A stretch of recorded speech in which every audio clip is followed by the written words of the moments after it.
They found him half submerged in a pool of brown water, his ribs showing through the matted mud, his eyes locked on the baby carriage beside him, not barking, not growling, just watching. Like he knew that something was inside, something that still breathed, and he would not let the cold take it. This isn't the kind of story you forget. This story will hollow you out and slowly fill you back in with the kind of quiet love we all lose. And search for again. Like, share, and tell us where in the world you are watching from today. He didn't move when they pulled up. I was the first to step out of the truck boots, sinking slightly into the soaked gravel, windshield wipers still whispering behind me. There was fog rising off the low ditch, and there, just beyond the guardrail, he stood like a shadow burned into the earth. Not barking, not running. Just still. A German shepherd, large but gaunt, coated in a paste of wet dirt and clinging debris. His legs trembled faintly, but not from fear. From holding a stance too long, his gaze didn't flick to me. It stayed, locked on the small overturned stroller beside him. Its wheels canted, fabric torn, but upright. And inside I heard it, the softest mule. A breath, a baby. I remember crouching without thinking, calling out gently not to the child, but to the dog. His ears twitched. That was all. He was covered in mud, his tail hung limp. But between the crusted muck on his fur, there were patches of something darker, dried blood, maybe his, maybe not. He didn't step forward. He didn't snarl. He didn't even seem interested in me, only in what he had guarded. I moved slowly, carefully, not because I feared him, but because something in the air didn't allow quick movement. There was reverence. In that roadside scene, like walking through the final frame of a war movie, no one survived. The stroller creaked faintly when I reached it. My hands shaking. Even now I remember eased back the flap of shredded canvas. She was barely more than a year old. Her lips pale but warm, her lashes trembling with the effort of staying awake. She made no sound when I lifted her. She only looked past me toward him. That was when he moved. A single step forward. Muzzle lowered, as if asking permission to stay close. I didn't speak. I couldn't. I only nodded. And he followed as I turned back toward the truck. Every few paces he paused, checking behind us. Checking the road, checking the sky. Until he was sure we were safe. And even then, he didn't relax. The hospital was only 6 minutes away, but it felt longer. The kind of drive where time stretches around breath and heartbeat. She was silent in my arms. He lay on the floor of the cab, head pressed to the heel of my boot, not sleeping, just present. As if he had lived through a moment no one else had survived. I didn't ask them where they had come from. I didn't ask how he found her or why he stayed. Some things I've learned have to come slowly. Like grief, like trust. Like the story that started in the mud and ended with a whisper. They didn't ask questions right away at the EA. Maybe it was the way I carried her. Not frantic, not panicked, just still. Maybe it was the mud on my coat, the German shepherd at my heel, soaked and silent, his body slightly hunched like he knew hospitals weren't meant for dogs. But no one stopped us. The triage nurse met my eyes for only a second before she pressed the button to call for help. She didn't speak. I didn't either. The baby stirred faintly as I passed her over. Her tiny hand uncurled and brushed my collarbone like a feather. There was warmth in her fingers. A promise. They wheeled her into the back, and I stood there a moment longer, not moving. Behind me, the automatic doors opened and shut. Open and shut, a rhythm too fast for what we had just come through. I felt the air shift beside me as the shepherd sat. Close, but not touching. Watching the hallway where they'd taken her. I heard one of the nurses whisper something. Where did they come from? But I didn't turn. There's a heaviness that settles into your bones when you've carried something fragile out of the dark. It doesn't leave right away. It lingers. Especially when the story doesn't start with you, and you're only just stepping into the middle of it. The security guard came eventually. Young guy.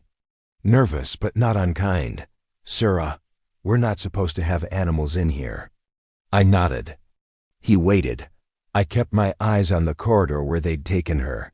The shepherd didn't move, didn't twitch. "I'll take him out," I said finally. My voice sounded wrong, like someone else's. We left the way we came, quiet, unnoticed, forgotten just as easily as we'd arrived. The parking lot was slick with rain, reflecting hospital lights in smeared yellow and white. I opened the truck. The shepherd climbed in without hesitation, circled once, and lay down in the exact same spot, head resting on the edge of the seat like a sentry waiting for the next breath of danger. I didn't start the engine. I just sat there in the silence. I don't know why I stayed. I could have left. Let the hospital take over. Let Child Services and Animal Control unravel the knot we'd walked out of. But I didn't. I watched the glass doors for an hour. Then 2. The shepherd never shifted, not once. Every few minutes his ears would perk a footstep, a voice, the rustle of a gurney, and then settle again. I wondered how long he'd stood guard beside that stroller. Through the rain, through the dark, through whatever came before. It started to snow, not the heavy kind. Just the flurry of something softer than rain, quiet, like ashes falling instead of ice. The kind of snow that coats without warning, that makes everything seem further away than it really is. I reached over and touched his fur. Not to comfort him, just to understand. It was stiff in places, still damp, caked with mud that had dried and cracked in parts. But underneath, warmth, the kind that only comes from life. His side rose and fell slowly, and when I let my hand rest just behind his shoulder, he didn't flinch. I looked down at my palm. Brown streaks, leaves, a single strand of thread tangled in his coat, red and frayed, like a ribbon from a child's jacket. I don't know why that broke me, but it did. At some point, they came out to find me. A nurse. First, a small woman, tired eyes, hands folded like she didn't want to say what she had to. "She's stable," she said. "Dehydrated, cold, a little bruised, but okay." I nodded. "She hasn't spoken, but she keeps looking around for someone." I didn't answer. The shepherd sat up, sensing the shift. "She reached for him," the nurse added, softer now. "Do you know them? The baby and the dog?" The truth sat like a stone in my throat. "I found them," I said, "on the road." She waited, but I didn't say more. Eventually, she offered a small nod and stepped back. "They'll want to talk to you. Police, probably. Social services. I'll wait." She hesitated, then glanced at the shepherd. "You should get him looked at too. That's not just mud. Some of that looks like he's been through hell." I nodded but didn't promise anything. The doors closed behind her. And we waited again. He wouldn't eat at first. I found a vending machine inside the clinic lobby, bought a protein bar, peeled it in half, offered it to him without a word. He sniffed it, looked up at me once, then turned away. Not hungry, or maybe just too proud. I remembered something then, something I hadn't thought about in years. My brother had a shepherd once, long time ago, back when we still talked. The dog's name was Nero. He never begged, never whined. But after the accident, after the sirens, after the night that broke everything, Nero stopped eating too. Sometimes they know, more than we give them credit for. When the social worker arrived, I recognized her by her coat, a heavy gray thing, frayed at the cuffs, coffee stain on one sleeve. The kind of detail you notice when everything else feels unreal. She introduced herself quietly, asked my name. I gave it. She asked what happened, and I told her the truth, not as much of it as I had. Found them near the old county road. I said, "Northbound ditch, stroller overturned. Dog standing guard. No one else is around. No signs of a crash?" I shook my head. "Didn't see any, no skid marks, no broken fence. Just the two of them." Her eyes drifted to the shepherd. He sat beside me again, alert but calm. His ears had peaked at her voice, but there was no growl, no tension. Has he left her side at all? Not once, I said. She nodded, as if filing that detail away. There was something in her voice when she spoke again of gentleness, like she'd seen too many kids left behind in less poetic ways. We're trying to identify the baby, she said. No name, no records, no Amber Alerts yet. But someone's missing her. Somewhere. I looked at the shepherd again, his head tilted slightly, eyes searching mine like he knew what we were trying to say and didn't trust the words. I think he knows more than any of us, I said. The woman smiled faintly, then left me with the silence again. That night, I didn't go home. I couldn't. The truck smelled of mud and rain and something deeper, the kind of scent that settles into memory, not cloth. I pulled into the lot behind the shelter where I sometimes volunteered. Locked the truck, left the windows cracked, let the cold in slowly. He curled up on the back seat.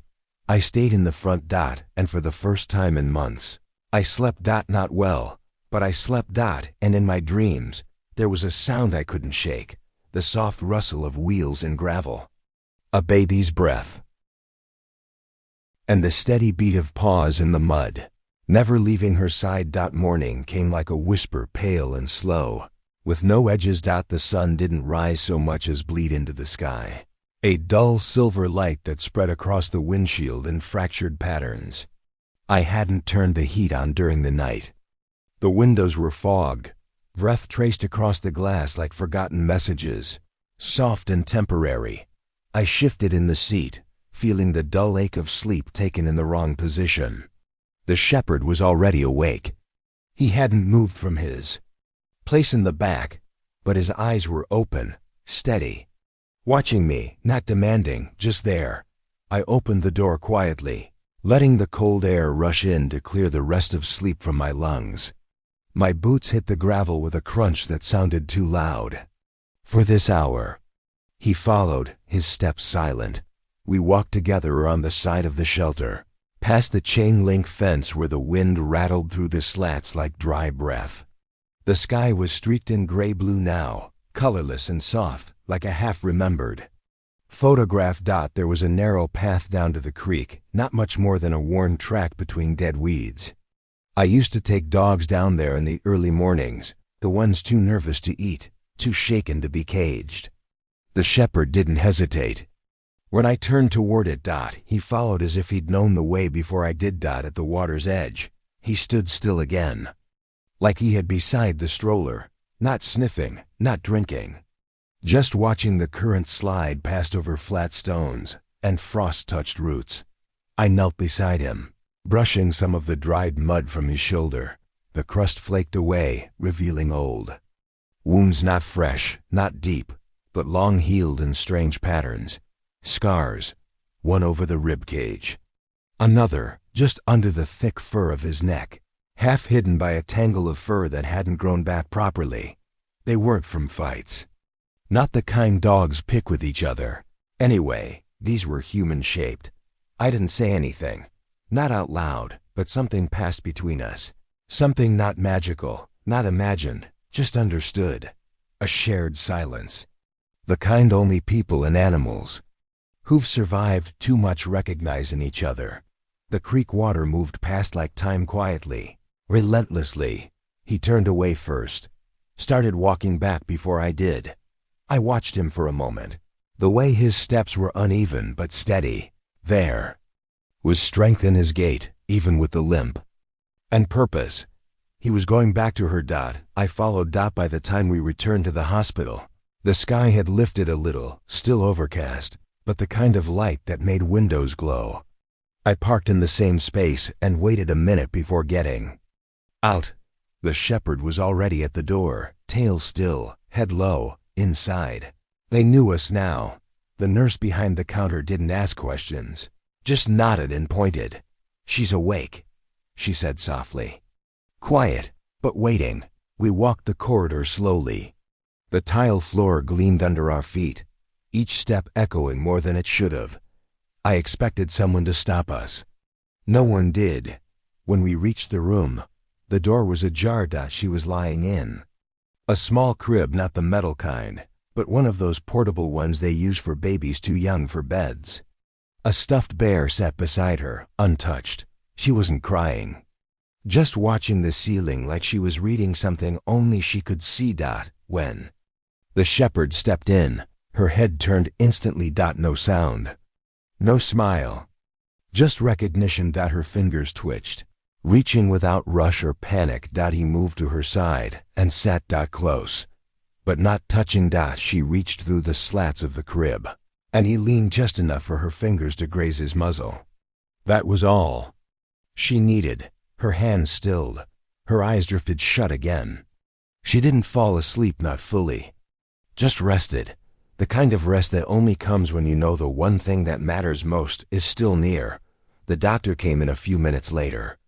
Early 40s, neat beard, tired but kind eyes. He didn't scold me for the dog, just looked at him. Then at the child. She responds better to him than to us, he said simply. She knows him, I answered. Do you? I paused. I'm starting to. He looked at me for a long moment, then nodded and stepped to the crib, adjusting a wire near her arm, checking the foredrip. She's stable, he said. Good reflexes, no internal damage.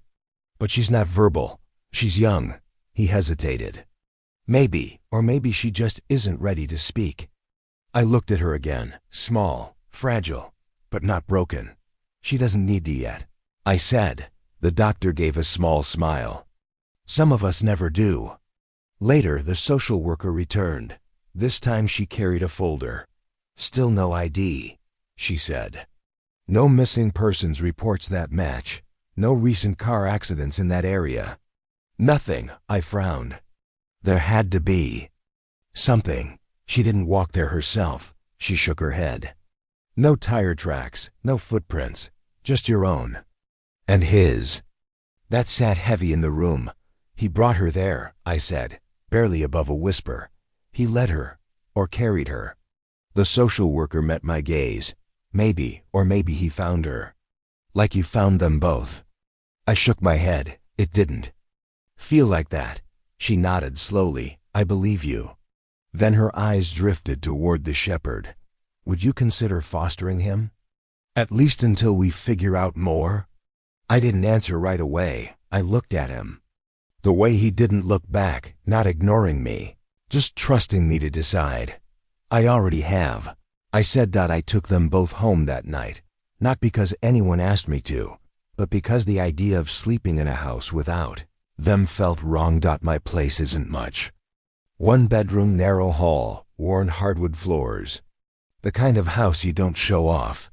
But it's quiet, safe. I lay her down on the couch, wrapped in the blanket the nurse had given me. She didn't stir. The shepherd lay on the floor beside her, his body curled just enough to block the air from the draft under the door. For a long time I just sat across from them, watching. Remembering. There are things in life we carry that no one else sees. Some of them take the shape of guilt. Some of them look like silence, and some like a dog who doesn't leave a baby's side. That night, I dreamed again, but not of the mud, or the rain, or the cold. I dreamed of footsteps in the grass, of a baby's hand brushing fur, and the soft weight of loyalty that asks for nothing but presence. The morning after I brought them home, the house was different. Not loud, they didn't make noise. Not even the baby.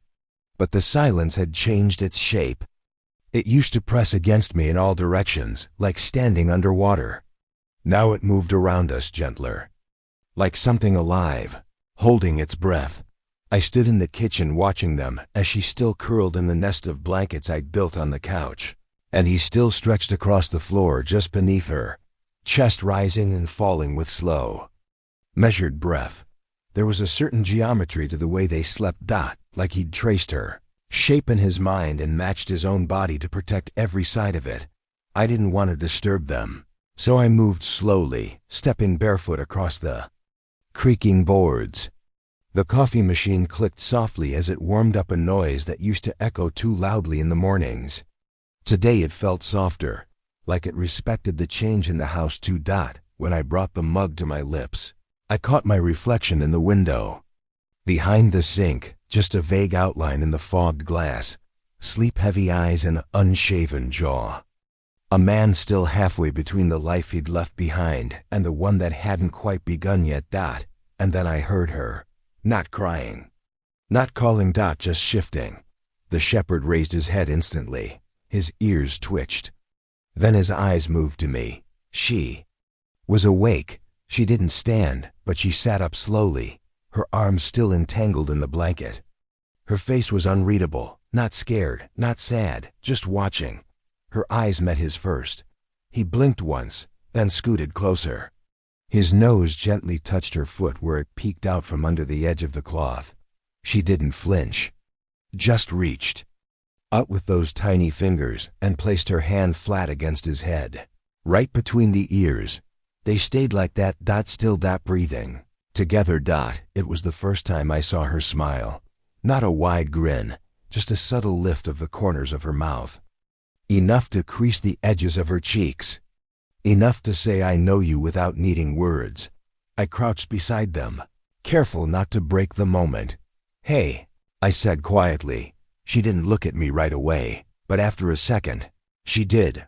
Her eyes were dark, rimmed with something older than her age. I felt like I was looking at someone who'd seen too much of the world through a window too small. Someone who hadn't chosen this, but learned how to survive it anyway. She didn't speak, just stared at me, then turned her face back toward him. I followed her gaze and realized that's where her language was. In him, in the steady rhythm of his body, in the warmth of his presence. She didn't need words. She'd already found her voice in the shape of his silence. Later that day, I went through the small box of old baby clothes I kept stored in the hall closet, leftover from another lifetime. Onesies, tiny socks, a blue knit hat someone had given me as a gift back when I thought I'd be a father. It hurt holding them again, but I chose what looked cleanest and softest and brought it to the couch. She didn't resist when I helped her change, just watched me, eyes wide, fingers clutching at the fabric like it meant something. Afterward, she leaned against the shepherd again, who hadn't moved except to shift slightly so she could rest more comfortably against his side. I offered her a piece of banana. She blinked at it, then looked at him. Only when he gave a slight huff, a sound somewhere between a sigh and a nudge, did she take it from me and nibble slowly. That's how our days began, one quiet act at a time. I called the social worker that afternoon and gave her an update. Told her the child, still unnamed, still a mystery, was healthy, calm, and eating slowly. Told her the dog hadn't left her side for more than a few steps at a time. She asked if I was managing. Said yes, but what I didn't tell her was this. I'd stopped sleeping in my own bed. I slept on the armchair across the room now, where I could see them both. Where I could watch the baby's breath rise and fall, and hear the shepherd's soft shifts during the night. I didn't need to be near, but I needed to be near. By the third day, she began to move more, crawling mostly. Small hands pulling at the rug, feet dragging behind her in that awkward, adorable way toddlers do when they're not quite walking, not quite willing to stay still. And wherever she went, he followed, sometimes just with his eyes, sometimes with his whole body. Not hovering, not suffocating, just there. The kind of presence that didn't announce itself. The kind that simply promised, if you fall, I'll already be there. She liked the window. Late morning light would pour in through the faded curtains and stretch across the floor like a quiet invitation. She'd crawl toward it, palms pressed to the cold glass, her breath fogging up the lower panes. He'd sit beside her, his back turned to the room, watching whatever she watched: trees, cars, shadows of clouds. One time I knelt beside them and whispered, "What do you see?" She didn't answer, but she reached for his ear, gripped it gently, and smiled again. I think that was her answer. She saw him, and maybe that was all that mattered. That evening, I noticed something strange, a mark on her arm. Small, faint, hidden beneath the fold of her sleeve. Not a bruise, more like an impression. A ghost of a pattern, like something that had been pressed there too long, like the corner of a buckle or the edge of a belt. I stared at it longer than I should have. She didn't notice, but he did. The shepherd was watching me, not with suspicion, just awareness, as if to say, I saw it too. I didn't ask, because I already knew the question would come later, and the answers wouldn't come from words.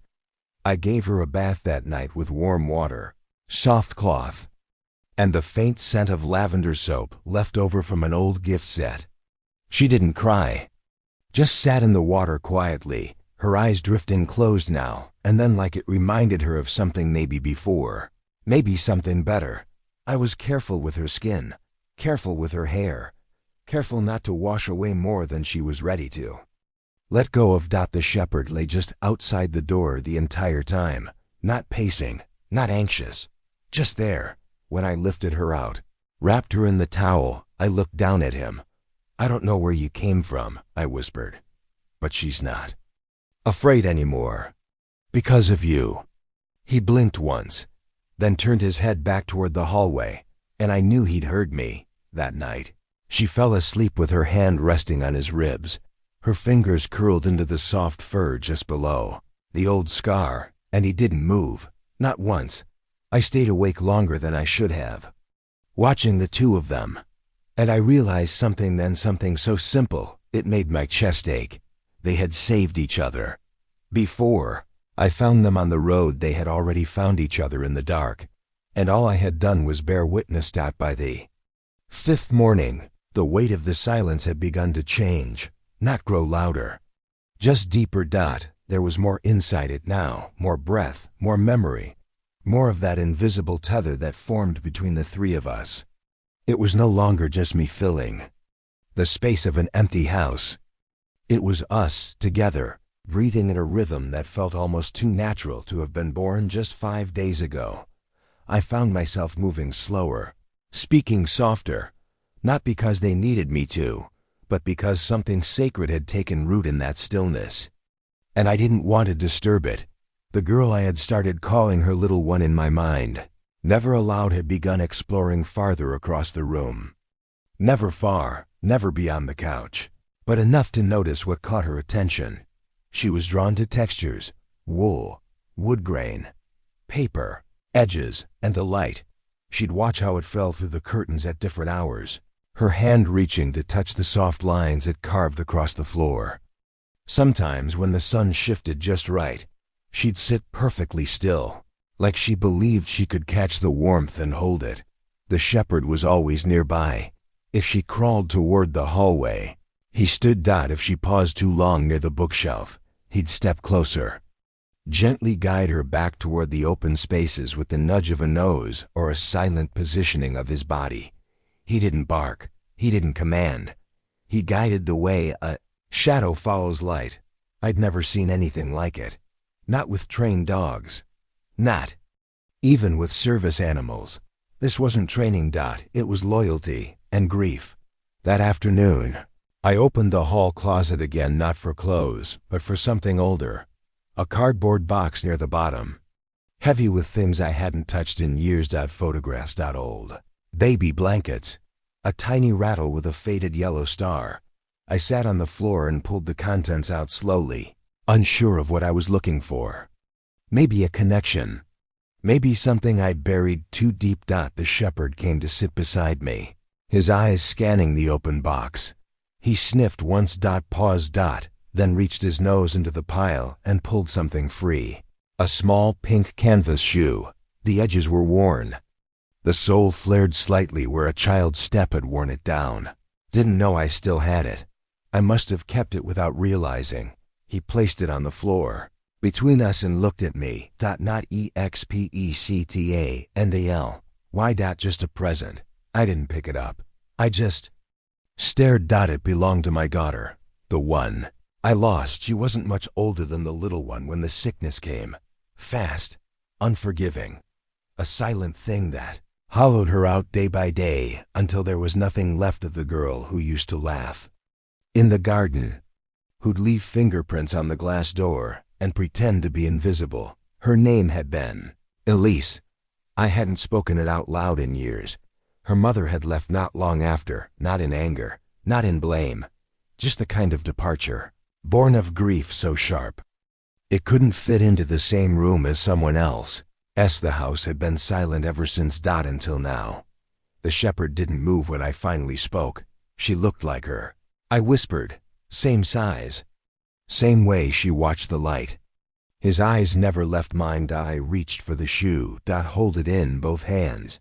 And for the first time in so long, I'd lost count. I cried, not loudly, not theatrically, just slow tears down a face too familiar with silence. The little one came crawling around the corner moments later, her blanket trailing behind her like a small, tattered cape. She paused when she saw me, her eyes moving from the shoe in my hand to the shepherd at my side. She didn't smile, but she came forward, sat across from me, and placed her hand on the back of his paw. It was the smallest of gestures, but at that moment, it felt like a promise that even if we didn't know the whole story yet, we were no longer walking through it alone. Later that day, a small breakthrough. She pointed. It wasn't dramatic. Just one tiny finger reaching toward a photograph I'd left sitting on the low shelf. A picture of a leash standing in a garden, hair tied in uneven pigtails, a stuffed fox tucked under one arm. The little one reached toward it, touched the glass. Not with confusion, with recognition. I moved closer, crouched beside her. You know her? She didn't answer, but her finger pressed more firmly to the glass. Then, slowly, she looked back at the shepherd, and he stood, walked to the edge of the photo, framed. Sat. As if waiting for something to pass between them, something only they could feel. I spoke with the social worker again that night, told her everything that had happened, the pointing, the photographs, the way the child responded to memory. I still don't have a name for her, I said. She was quiet for a moment. Then, you don't need one yet. Sometimes names come last. Why's that? Because the name isn't what defines the story, she said gently. It's what survives it. That night, the child wouldn't sleep. Not fully.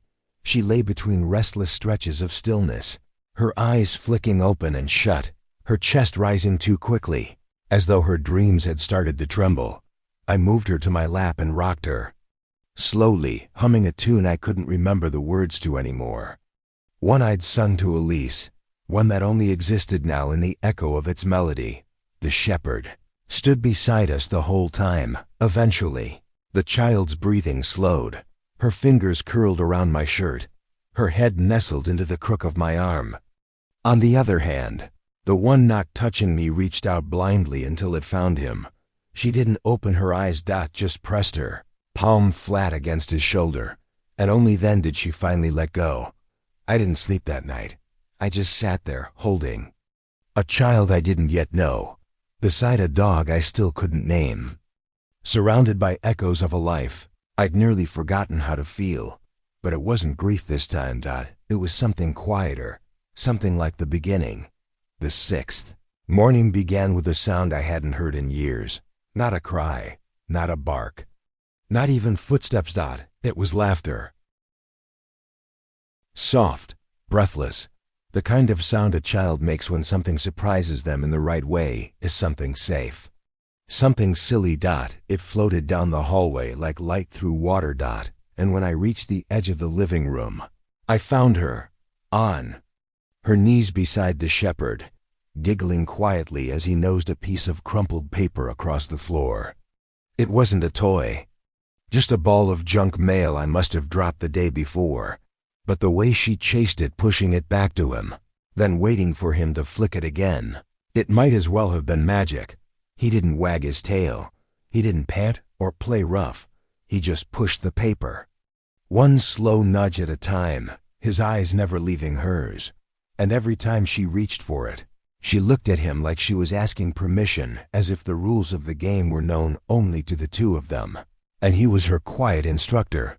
She laughed again. And that time, he did wag his tail. Just once, a single slow sweep against the hardwood. It sounds like comfort, like a breath let go. Something had shifted overnight. She was still quiet, still wordless. But the way she moved now, more stable, more trusting of her body in space, told me she was beginning to feel something different. Not confidence, but permission. Permission to explore. To touch. To test the edges of her world without fear. And he was the one giving it to her. The shepherd followed her throughout the day, but not with the same shadowed stillness as before. Now there was something warmer in the way he moved, a readiness, a gentle alertness. If she reached too high, he rose beside her. If she crawled too close to a corner, he repositioned. When she napped, he lay across the doorway of the room like a silent threshold. And when she woke, the first thing her hands reached for was his fur. I found myself thinking of Elise more often. Not painfully, not in the lacerating way memory can return when you're unprepared, but in smaller echoes. The way she used to lean against me when she was sleepy. The way she'd cup water in her hands like she was trying to keep it from slipping through. There were moments now watching the little one rest, her head against the shepherd's side, her fingers tracing circles into his coat, where I could almost imagine Elise in the room too. Not haunting it, but part of its warmth. Part of its healing. Around midday, I stepped out to the porch with the shepherd while she slept. It was still, cold, the sky heavy with low clouds that threatened snow again. I leaned against the railing and watched the street half empty, quiet. A few cars parked crooked along the curb like no one had planned to stay long. The shepherd sat beside me. Still. Alert. I noticed something new that day. A faint patch on his left hind leg, just above the ankle. The fur was slightly thinned there, revealing a small circle of dark skin underneath. A burn mark. Old, healed over, but unmistakable. I didn't touch it. Just looked. And he let me. Then he turned his head slightly and looked back toward the door. Toward her. I understood. He wasn't done protecting. Not yet. Maybe not ever. That afternoon, something strange happened. I'd stepped into the kitchen to wash dishes, only a few feet from where she played in the hallway. I could still hear her breathing, hear the faint scrape of her crawling across the floor. Then it stopped. Not slowly. Suddenly. A silence that dropped like a curtain. I froze, wiped my hands on the towel, stepped into the hall. She was still there, sitting on the floor, her hands in her lap, staring at something I couldn't see. The shepherd had already moved.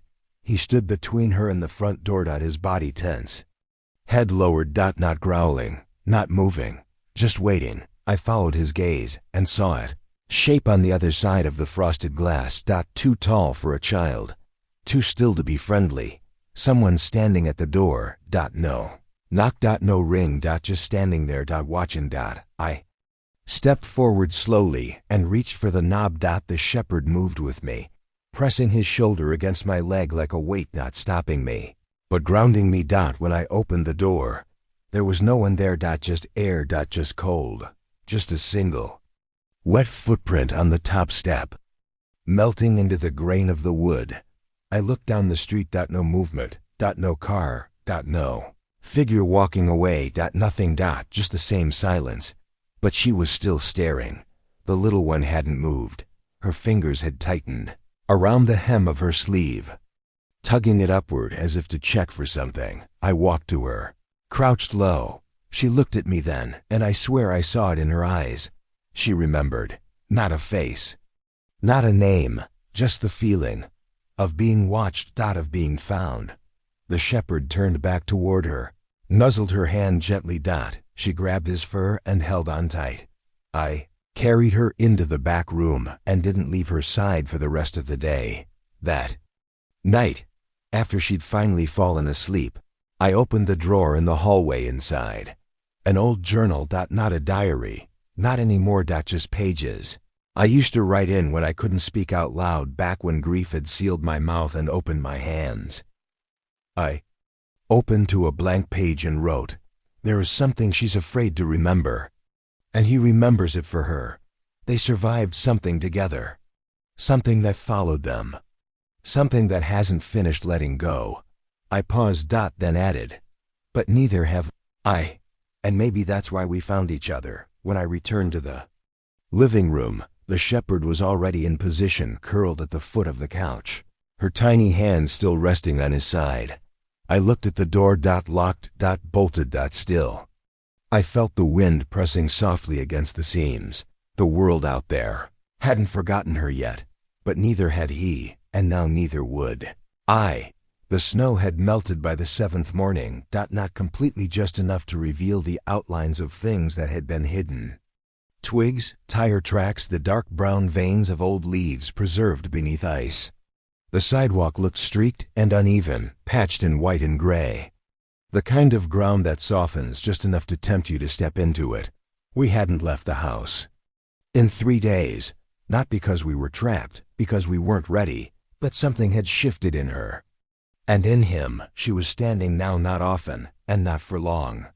But she'd rise unsteadily, using the couch or the shepherd's back for balance. Then she'd laugh, just once, and fall again, cushioned by blankets and the knowing presence of her guardian. It was time. I wrapped her in 2 layers, plus the coat I found in a box near the attic crawl space, an old one of Elise's, faded blue, with a broken zipper and sleeves slightly too long. She didn't fuss when I slipped it onto her. She just looked down at her hands in the sleeves and then turned to him, as if waiting for his approval. The shepherd walked to the door without command, sat beside it, and waited. I took that as our answer. Outside, the air was thin and sharp, the kind that fills your lungs like a warning. We stepped slowly down the porch steps, the wood still slick in the shaded spots.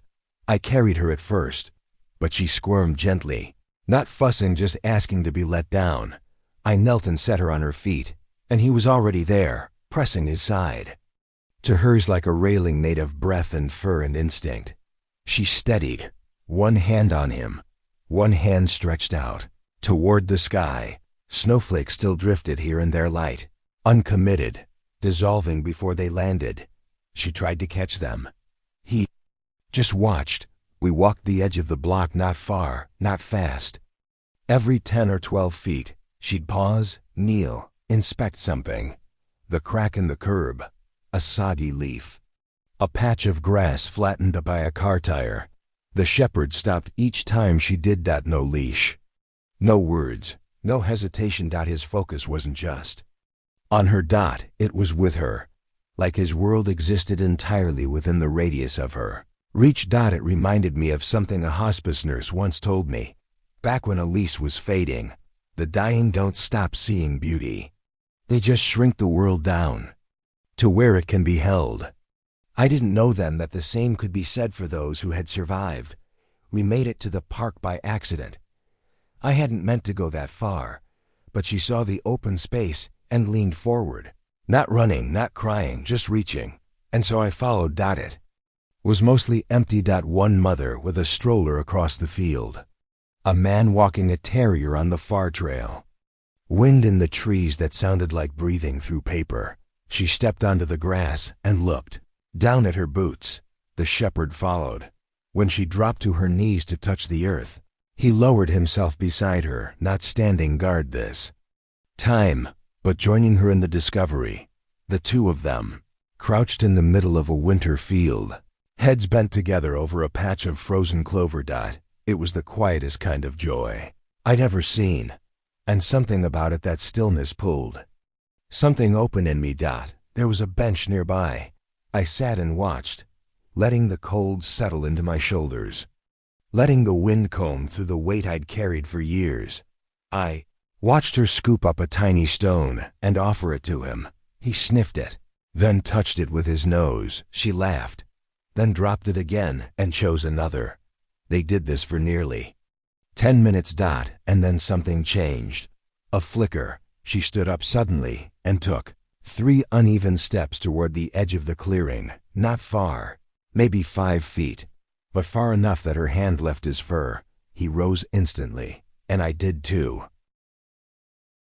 But before I could move, he was already beside her again, placing himself between her and a cluster of bushes that bordered the park fence. She turned, startled by his sudden presence. Then paused. Her face changed. The laughter slipped away, and she reached toward the branches, not to grab them, but to move them aside. I stepped closer. The bushes parted easily under her hand, revealing something hidden beneath. A child's scarf. Red. Faded. Frayed at the edge. She stared at it, unmoving. Shepherd stood behind her, motionless. I stepped forward and knelt, reaching for the scarf. It was damp, but not soaked, caught on the bush like it had been dropped in haste. Or torn. The tag inside was worn to thread. No name, no print. She reached for it. Not to take it. To touch it. And when her fingers met the fabric, her knees buckled. Not a fall or a sinking, like the weight of recognition had pulled her down. The shepherd caught her with his body, easing her gently back into a seat. She didn't cry. She didn't speak, but her hand didn't leave the scarf, and her other hand didn't leave him. We walked home in silence, the scarf in my coat pocket, she wrapped against my chest again, his steady footsteps behind me like a second heartbeat. The world felt narrower after that. Not in a frightening way, but in the way a hallway narrows before a door opens. As if something was guiding us forward, slowly, gently, letting us breathe between each memory. Let us choose to remember. That night, she refused to sleep on the couch. She walked slowly, shakily toward the room at the end of the hall. Elise's room. I hadn't opened it in years, but I cleaned it recently. Without thinking, maybe some part of me had known this moment would come. I turned the knob. The door creaked open. The walls were still pale yellow. The curtains were still the same soft white, with little stars stitched along the hem. She stood in the doorway, eyes wide. The shepherd moved past her and stepped inside first. He circled the room once, sniffed the corners. Then lay down beside the bed. She followed, crawled onto the mattress without protest, pulled the blanket to her chin, and placed one hand over the red scarf, which I'd folded and laid at the foot of the bed. I stood in the doorway. Watching. Waiting. But she was already asleep, and he was already guarding her. Dreams. The air changed again on the 8th day. It wasn't the weather, though the sky had turned brittle, and the trees stood bare as if bracing for something. It wasn't the house either. The heat still murmured through the vents. The floorboards still gave their familiar sighs in the night. It was in her. And in him. And in the way the world outside our windows had begun to press in just a little too close. The morning started in peace. She woke slowly, as always. No cries, no flailing. Just a soft blink, a stretch, the sound of her hand seeking the shepherd's side. She found him instantly. He had not moved.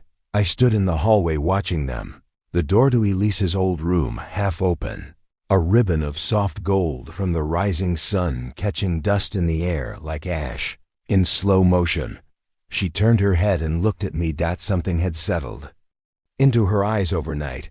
Not sadness. Not fear, but memory.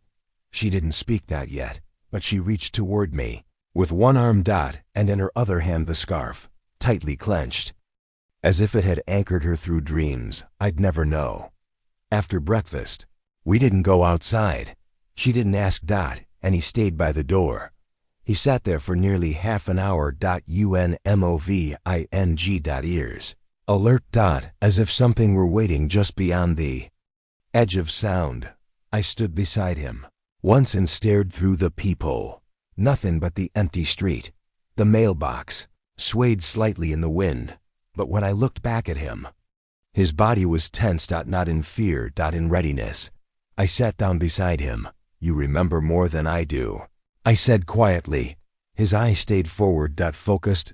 Unwavering. That afternoon, the doorbell rang. Not the soft kind of ring, the sharp one, like whoever stood on the other side hadn't hesitated. The shepherd was up instantly, his body between the door and the hallway before I even stood. She didn't run. She didn't cry, but she came to him, wrapped her arms around his back leg, and looked at the door, like it was something from a dream she thought she'd outrun. I opened it slowly. Just a man on the porch. Middle aged. Clean coat. Clipboard. A badge around his neck that caught the light wrong was too new, too official. "Mr. Halter?" he asked, checking the clipboard. I nodded. "Child Services. We received a call follow-up on the child you brought in last week." I stepped out, pulled the door shut behind me. "She's fine," I said. "No one's claimed her. You already know that." He nodded. "I do. But protocols shift after 7 days. Until a guardian is assigned or the child is matched to a known case legally, she's still a ward of the state." My jaw tightened. "She's not ready." "Legally," he repeated gently, "readiness isn't part of the criteria. Custody is." I looked past him down the street. There was a car idling a few houses down. Plain, but too clean for the neighborhood. "Are you here to take her?" He didn't answer. That was my answer. I stepped back toward the door. "She's sleeping." I lied. He looked at me then, not cruelly, but with the eyes of someone trained to finish the job, even when it bruises the softest parts of the story. "Mr. Halter, I understand this has been." "No," I said. "You don't." That night I didn't sleep. The shepherd didn't either. He paced the hallway in slow, controlled steps, never far from her room, but never stationary. Each time his paws passed the threshold of my room, I saw his shadow. Pause. Check. Move on. The rhythm of a sentry on borrowed time. She slept through it. Or seemed to. But near midnight, I heard a soft creak in the bed springs, the floor, then the delicate tap-tap of her feet on the wood. I stepped into the hallway. She stood in the dark, the scarf clutched to her chest. The shepherd sat beside her, his gaze already locked on me. I knelt. She walked to me slowly and held out the scarf. I took it. "Do you remember where this came from?" I whispered. She looked up at me. And then, for the first time, she nodded. Once. Deliberately. Like a clock hand ticking forward. And then she pointed, not at the scarf, not at the dog, but at the front door. I sat up the rest of the night, the scarf in my lap. She slept beside me on the couch. The shepherd on the floor. Each of us caught in the same quiet breath, the moment before something breaks. The silence before the first note of a song you can't unhear. Kept the lights low. Phone charged. Keys by the door. Just in case. Not in panic. But in preparation. Sometimes love doesn't howl. Sometimes it waits and guards and makes itself ready to lose again if it must. In the morning, the car was gone, but a yellow slip had been pushed into the mailbox. A formal notice, 24-hour pickup scheduled for child custody transfer. Temporary hold, expires at 10 a.m. Assigned care worker. Pending. I folded it, placed it in a drawer. Then watched the shepherd as he stared at the spot where the paper had been, his ears flattened, his body lowered slightly, the way a soldier does when the wind shifts before the fight. And in that moment, I realized something I hadn't dared admit out loud. If they came to take her, he wouldn't let them, and neither would I. By noon, I started packing, not to run, but to prepare for the next question. If I didn't surrender her, what then? Was I willing to fight? Not with words. Not with custody filings and waiting rooms, but with presence, with the proof that she had already chosen her home, chosen her guardian, chosen the creature who had pulled her out of the cold, and the man who had, in his own quiet way, followed the dog's example. I looked down at the scarf. Again, still damp at the edges, still holding a scent I couldn't name. Maybe blood, maybe time, maybe just a memory too old to wash out. And when I opened the closet to put it away, something fell from the shelf above. A photograph from the hospital intake, a copy I hadn't seen. Of the shepherd, taken under the fluorescent light, sitting beside the stroller. But in the background something else. ANDPR. Ein small. Faint. Pressed into the side window of the truck. Too high for her. Too angled to be hers, and just clear enough to know someone else had been there. Just long enough to leave. The wind came harder on the 9th morning. It had lost its gentleness, that soft sighing hush we'd grown used to. This wind pressed against the house like it was testing something. Checking the seams, the old wood, the locks. Even the light had changed. Pale, grayish yellow through the windows. The kind of sky that comes before paperwork. Before consequences. The kind of sky that asks you, are you really going to do this? I didn't have an answer yet, but the shepherd did. He'd already taken position at the door by sunrise. Head up. Shoulders square, not aggressive, just waiting. The way only those who've guarded something precious in silence understand. I didn't tell her what might happen. How could I? She didn't know words, not the way we use them. But she knew. She always knew. When I walked into the room that morning, Elise's old room, now hers in every way, she was already dressed. Jacket on, shoes waiting by the edge of the bed. Scarf clutched in her lap like a talisman. She looked up at me, not smiling, just ready.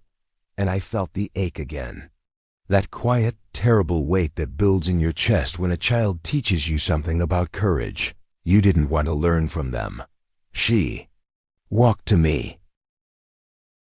slid her hand into mine, and we stood there, together, in the silence. A man who had nothing left to lose, a child who had already lost more than she could speak, and a dog who had never let go. I made the call at 8:57 a.m. The social worker answered on the third ring. Same voice. Still kind, but there was something behind it now. The tone people use when they've already sent the van. I got your notice, I said. Yes, she replied, gently. The 24-hour hold expired this morning. She's not going with anyone. Ah. Pause. Then, Mr. Halter, you know how this works. I do. And I know what I saw in her eyes last night. She's a ward of the state. She's a child, I said. One who doesn't need a clipboard. She needs a voice she already trusts. And a dog who doesn't sleep unless he knows she's breathing. Another pause. Longer this time, and quieter. Are you refusing to transfer? No, I said. Then added, slower. I'm offering custody. The line stayed silent. She chose me, I said. Whether your department recognizes it or not. I don't make those decisions. She said softly, but I can write a statement. Then write it. The van still came. It always does. At exactly 10:03 a.m. White, unmarked, with the state seal tucked into the back window like an afterthought. A man stepped out, younger than I expected. No uniform. Just slacks, a jacket, and a folder under one arm. He didn't knock. He waited. The shepherd didn't bark, but he moved to the window, and he stood there, shoulder to the curtain, head level with the glass, his gaze locked on the man outside like. It was the last line in the sand. I opened the door first, stepped outside, pulled it closed behind me. Mr. Halter, that's me. He glanced down at the folder. Then I looked back up. Do you understand the terms of the hold? I do. And the consequences of refusal? I filed for emergency guardianship. The application is on file. I spoke to Ms. Renner this morning. He nodded. I see that. He flipped through the folder, then paused. You're not the legal guardian, not yet. But you're the only one she's responded to. That's right. And the dog? I stared at him. What about him? He hesitated. Then I looked down again. No microchip, no reported ownership. No records. He's officially unclaimed. I didn't reply. He shifted his weight, uncertain now. She won't go with us, will she? No. He looked past me toward the door. She's watching. I nodded. And the dog? He won't let her leave. There was something in his eyes then, not fear, not frustration. Something softer. He reached into the folder, pulled out a small slip, set it in my hand. Temporary deferment. 72-hour extension pending hearing. No guarantees, he said. I don't need them. Then you've got 3 days. He turned, walked back to the van, and didn't look back. The engine hummed. The tires whispered down the road. And then it was quiet again, But it's different now. Not safe, just earned. That night, I sat beside her on the floor. The scarf lay between us. I picked it up, slowly. Where did this come from? I asked Dot. She reached out. Her fingers found the hem of the frayed end that had once been bright red, now worn pale and soft. And then she did something I wasn't prepared for. She placed it on the floor, turned it toward the door. And pointed. Again. Same direction. Same stillness. And then she reached behind her, found the shepherd's paw, laid her hand across it, closed her eyes. And for the first time, she spoke. Just one word. Soft, barely shaped, but unmistakable. Back. I didn't sleep. I pulled the file from the drawer. The photograph, the medical records, the notes I had scribbled at the edge of every page.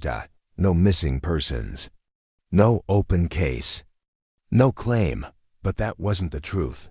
The truth was, someone had let her go, and someone else had refused to let her be lost. The shepherd. I watched him that night, stretched out across the doorway. Not moving, not sleeping. A statue built of fur and fire and silence. He'd chosen her before anyone had, and I was only now beginning to understand the weight of that choice. Stood in the hallway, looked at the old photograph. Again, the shape of the stroller, the muddy road. And in the far corner, barely visible, a car. Not crashed. Not abandoned. Just parked, facing the other way. Lights off, door open, like someone had left on purpose. And left her behind. But the dog? He hadn't followed the car. He'd stayed with the stroller, stayed with her. Even when she couldn't stand, even when she couldn't speak, even when the world hadn't come looking.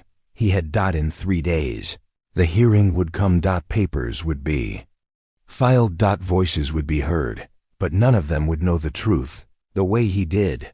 None of them would have seen the scarf in the bushes.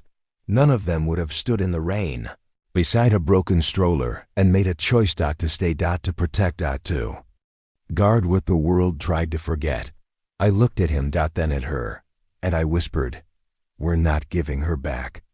He didn't move, he didn't blink, but the silence between us was louder than any vow I'd ever spoken. The morning of the hearing came wrapped in frost, the kind that coats everything in glass windows, fence posts, the surface of puddles cracked. Thin overnight. Light didn't enter the house so much as linger outside, caught behind the fogged panes like it was deciding whether to come in. I stood in the doorway with my hands on the frame, listening to the old walls breathe. The shepherd was already up. He sat at the end of the hall, just outside her room, the same way he had every morning since the day I brought them home. But today, he didn't look at me. His eyes were fixed on her. She sat cross-legged on the floor, cradling the scarf in her lap, mouth pressed softly to the fabric like she was trying to speak into it without sound. She didn't look afraid. She looked resigned, and that was worse. Children shouldn't know how to prepare for loss. They shouldn't carry that silence in their bones. But she did. And when I stepped into the room, she turned to me with a softness that made me want to turn away. As if to say, "It's okay. I already know how this goes." I dressed her slowly. Every button felt like a countdown. She didn't resist. She didn't fidget. Just let her hands rest in her lap as I pulled on her boots, then the coat, then the tiny hat with the crooked seams I'd found tucked inside Elise's old things. When I reached for the scarf, she took it from me and wrapped it around her own neck. Then she looked up at me. And smiled. But it wasn't a child's smile. It was the kind people wear when they've accepted something you haven't. I buckled her into the truck with hands that didn't feel like mine. The shepherd jumped into the back seat, curled tightly behind her as though the space between them was a boundary no one else had the right to cross. The engine started on the second try, the cold slowing everything. I pulled onto the road, not turning on the radio. Just letting the tires hum over the asphalt like a lullaby. No one had written down. She didn't speak, but she looked out the window the whole time. The scarf held close to her face, her breath fogging the glass in soft pulses.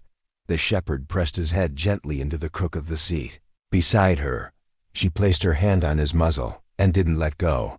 The county building was quiet when we arrived. Too quiet for a day with this much at stake. Inside, the waiting room hummed with the sound of fluorescent lights, that sterile buzz that always made my skin itch. The receptionist smiled when I gave my name, told me to wait. I sat down, with her in my lap. The shepherd lay at our feet. I noticed people looking. Not at me, at them, not at the girl with no name who leaned into the chest of a dog. With the steadiness of a heartbeat, one woman nearby pulled out her phone and began typing, not a text, a note. She was watching them the way people look at things they don't expect to remember. I didn't mind. Some memories should be kept by strangers. The room they finally called us into wasn't a courtroom, just a beige square with too few windows. A table, 3 chairs, one woman from the department, already seated, mid-50s, glasses low on her nose, face unreadable, a legal rep in a sweater vest, and an empty seat across from them. For us, sat down with the girl still on my lap. The shepherd stood beside the chair and didn't sit. He watched them, watched the door. Watch me. The woman spoke first. We received your emergency custody filing. I nodded. There are procedural concerns, she continued. No background, no clear transfer of care, no identified relatives. There were no relatives, I said softly. The legal rep looked at me. Double quotes, Mr. Halter. We have no official documentation for the child. No missing persons report. No family claim. That makes the case unique. I know. And legally fragile. I didn't answer, because I already knew what I wanted to say would break the room. So I let her speak instead. She shifted on my lap, lifted her arm, unwound the scarf from her neck and placed it on the table. Then she turned it just slightly so the frayed edge pointed toward the woman in glasses. The woman looked at it, then looked at me. Then back at the scarf. Something shifted in her expression, but she said nothing. And for the next 30 seconds, no one spoke. Finally, the legal rep sighed, leaning back. We've never seen a case like this, he said. No records, no history, no biological claims. Technically, she doesn't exist in any system. Then that makes this simple, I said. He raised an eyebrow. How so? I nodded toward her, still sitting calmly, one hand on my wrist, the other pressed flat against the dog's ribs. She exists here. They didn't argue because they couldn't. Not really. Some truths live outside the lines of paperwork. They gave us temporary custody pending full review, home visit, and additional background checks. 3 signatures, 1 new folder, the next appointment date. I signed everything without letting go of her. The woman looked at the shepherd as I stood to leave. There's something about him, she said quietly. He's the reason she's alive. I replied. She nodded. Then glanced toward the scarf one more time. But I didn't ask. Some stories don't need to be opened. Only honored. Outside, the wind had settled. The sun had fought its way through the clouds at last, cast in sharp shadows. Across the sidewalk, I opened the truck. The shepherd climbed in first this time. She followed. I stood beside the door a moment longer, staring at the horizon. There were still questions, still gaps, still a story that hadn't fully unraveled. But we didn't need the whole truth anymore. We just needed each other, and that was enough. That night, she fell asleep in Elise's old bed, with the scarf tucked under her pillow. The shepherd lay beside the frame, his breath slow and even, ears twitching only once at the sound of the wind brushing the window. Stood in the hallway for a long time. Not watching, just listening. The sound of her breath, the soft creak of the mattress, the gentle exhale of a dog who had spent his life standing between innocence and the dark. And in that quiet, I finally understood something I hadn't let myself feel before.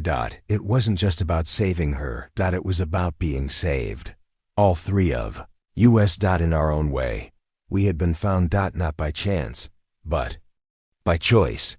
3 days after the hearing, I found her standing by the door, not waiting, not restless. Just ready.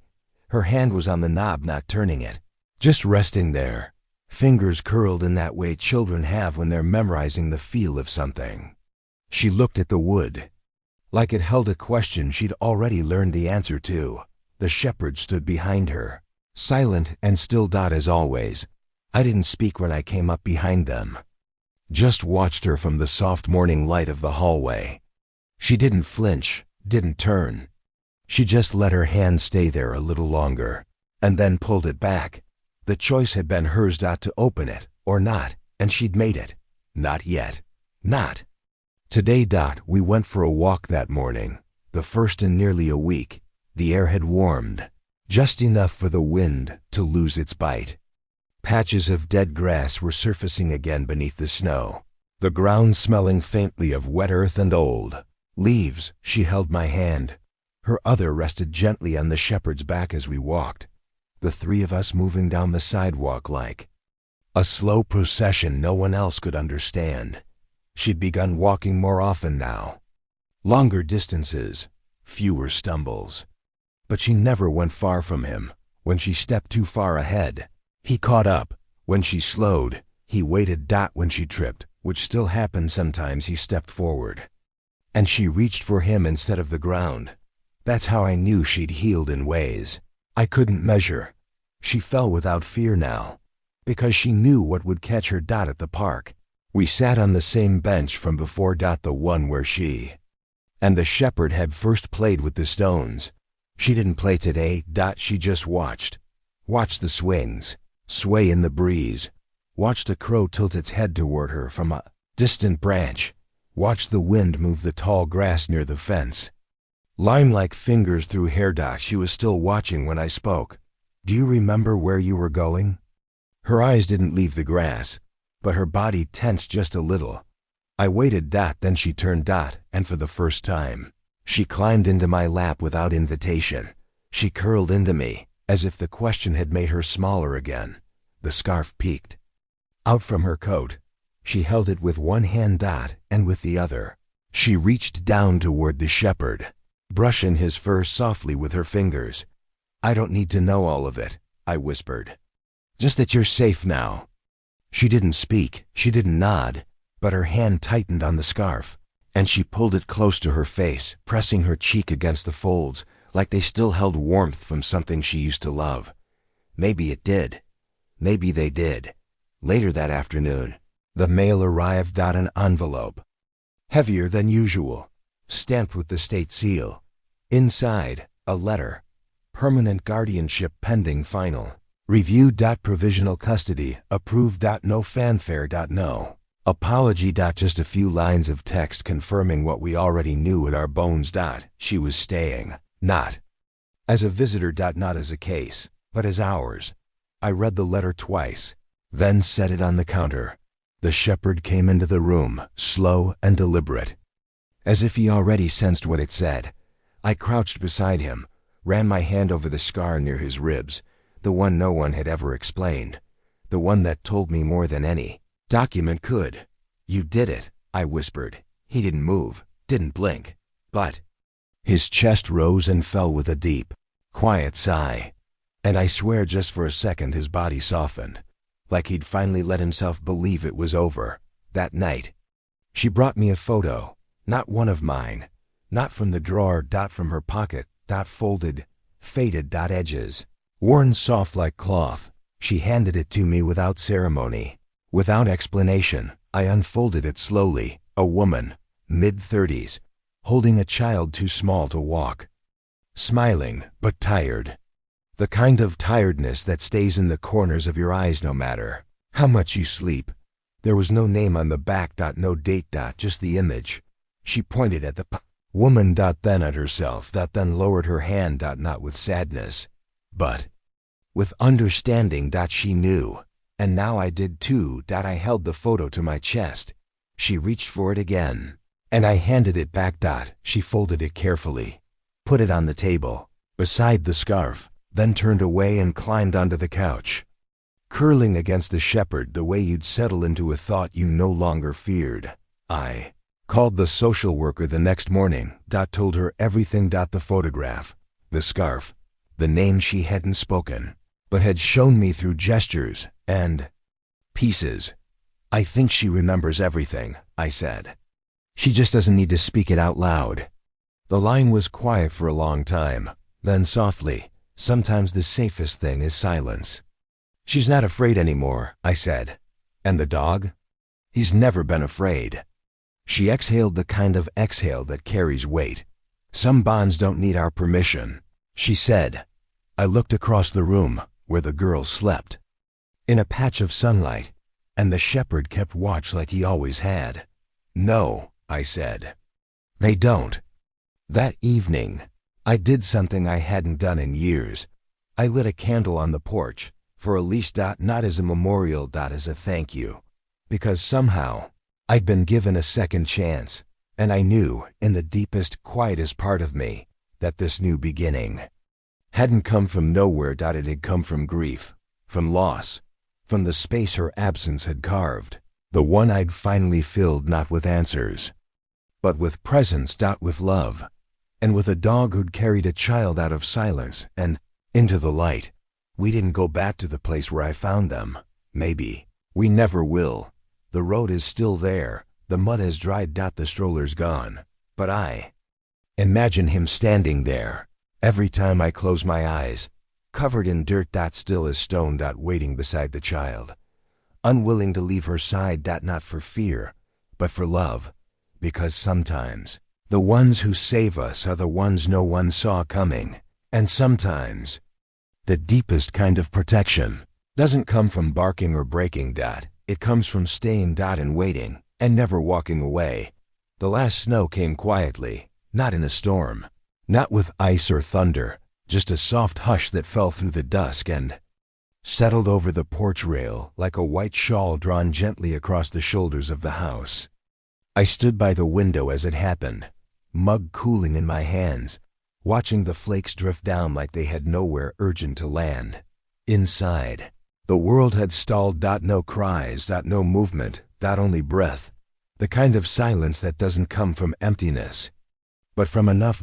She was asleep on the rug by the fire, bundled in blankets she'd pulled from the couch herself. One small sock peeked out. Her fingers curled around the stuffed bear I'd found in a box from Elise's closet. The scarf, still frayed, still sacred, rested beneath her cheek like a second pillow. And beside her, as always, the shepherd, his body curled protectively along her back, one paw stretched toward her in sleep. Not touching, but close enough to close the distance if dreams turned uneasy. They breathed in tandem. Two survivors of something unnamed, two hearts that had found each other in the wreckage, and never once asked why. I watched them for a long time, until the snow thickened outside, until the edges of the sky turned the color of ash. Until I felt my own heart slow to match theirs. I didn't need to check the locks anymore. But I did. Not from fear. From memory.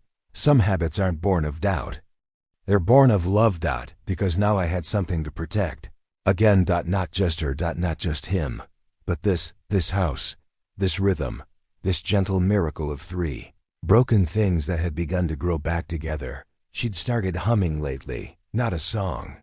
I recognized. Just little fragments of sound as she moved through the day, helping me fold laundry, stacking blocks on the floor, feeding the shepherd by gently placing kibble one piece at a time into his bowl like she was offering jewels to a king. She didn't speak often, still not full words.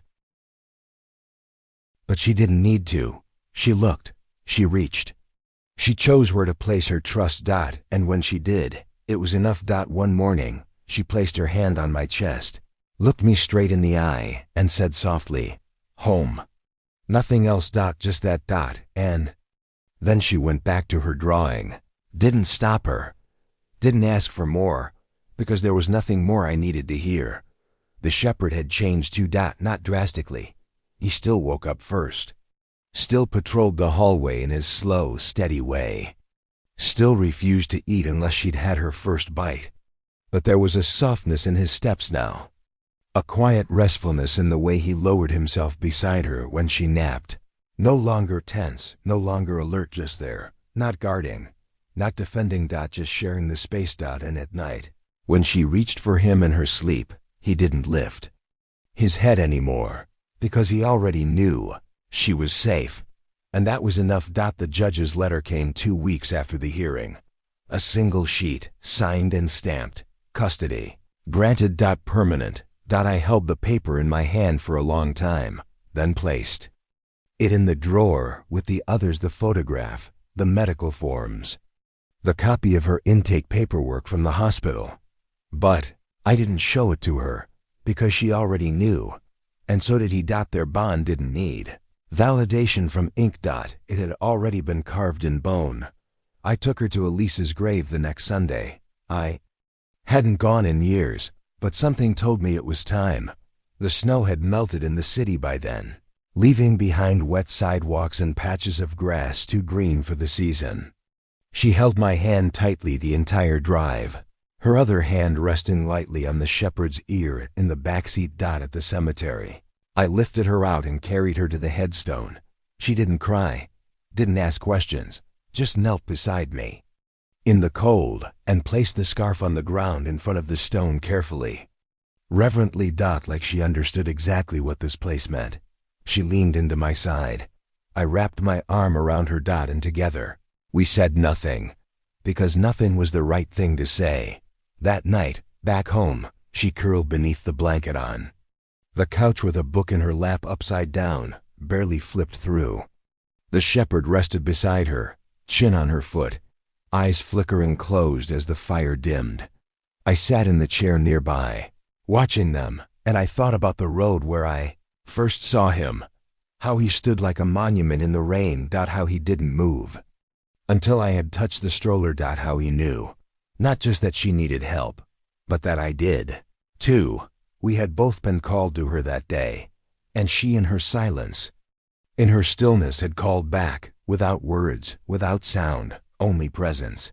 Looked at him now. Sleeping, the ears relaxed. Breathe, slow and deep. And for the first time since the beginning, I let myself rest, really rest. Not the kind of sleep you take out of exhaustion, but the kind that comes when you know someone else is holding the knife for you. Someone who has always held it, even when no one asked him to, even when no one thanked him, even when he was covered in mud, beside a stroller in the rain. Unseen by the world, he had stayed. That was his gift. And now finally he could sleep, because we were home. All of us. Together. The house was dark now. Only the faint orange flicker of the fire remained. The snow outside had stopped. The wind had gone. Still, she stirred once on the couch barely, and her hand moved in sleep until it found his fur again, and his body shifted in response. Not awake. Just aware, even in dreams. They knew how to find each other. And I watched them one last time before turning off the light. The child, the dog, and the life we built in the space between grief and grace. And as the fire died down, I whispered the final truth just loud enough for no one to hear. We're not lost anymore. And then the room went quiet. Just breathe. Just warmth. Just a home, breathing through the night.